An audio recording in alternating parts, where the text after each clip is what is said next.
the first thing I want to talk about is dragon energy. Now, for those of you that have been walking your spiritual path for some time and do dragon, you will know there's a difference between the two types of energy.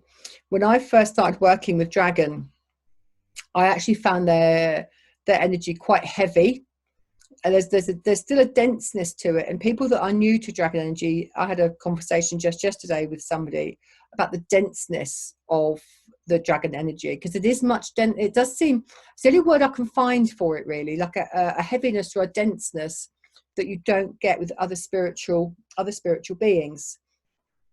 So our guides, power animals, spirit animals, the ascended masters, the archangels, and angelic energy generally, they are much lighter vibration.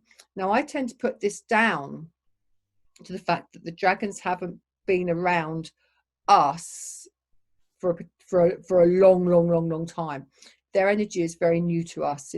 I've been working with it now for about 15 years, and it has lightened considerably to how it was when I was first introduced to their energy back in, I think it was 2005.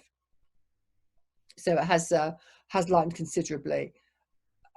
My first experiences especially when I first started channeling the dragons for the cards, that was 2005, 2006, something like that. When I first started channeling them, if I was in their energy for any length of time, it would knock my energy sideways, and I could actually feel quite sick. I've learned since a lot of it is because I wasn't grounded properly. I've always thought I was grounded, but there's what I've learned from the dragons. There's grounded and there's grounded. There's a big difference. So one of the things I want to look at today is grounding and how to ground fully.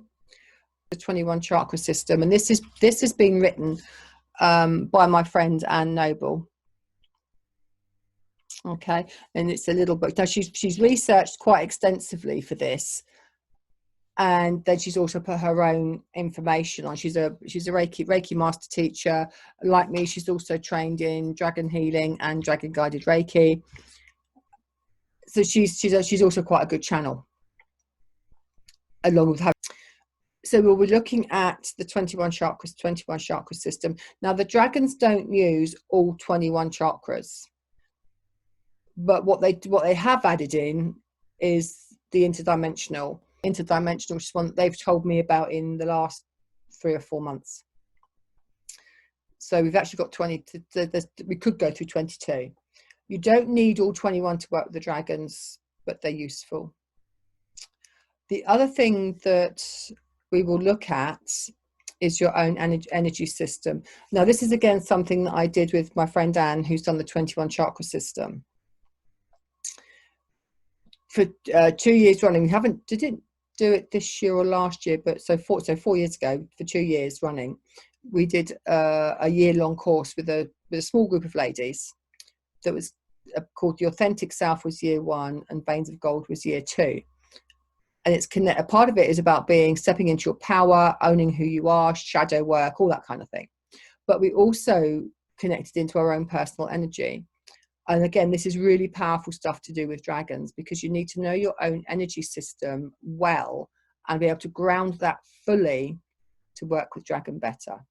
So it's interesting how, although I've been working with dragons for over a decade, I'm still learning, and other people's techniques, and where I collaborate on other workshops, how they're perfectly aligned and integrate fully with what I do as well. Okay, so like spirit guides and angels, we've got our own dragon guides. So we have our dragon teachers. Now, these may or may not be grandmasters. Now, if you've got the Dragon Oracle deck and the Dragon Path Oracle deck, you'll be familiar with some of the Grand Masters. So these can be the dragon or human form. They can show us either. They're shapeshifters. They can be either or. And interestingly, those of you who are on your Reiki path, if you find that you have a red dragon with you, at different times. You may well, don't be surprised if you do, because what I've discovered, that's actually Dr. Usui in dragon form. So Usui is also a grandmaster. Although he's not in the deck, he's also a grandmaster. So the grandmasters, I don't know how many are in the deck. I can't remember. I think there's maybe 6 grandmasters in the deck. That's not all of them. There are a lot more.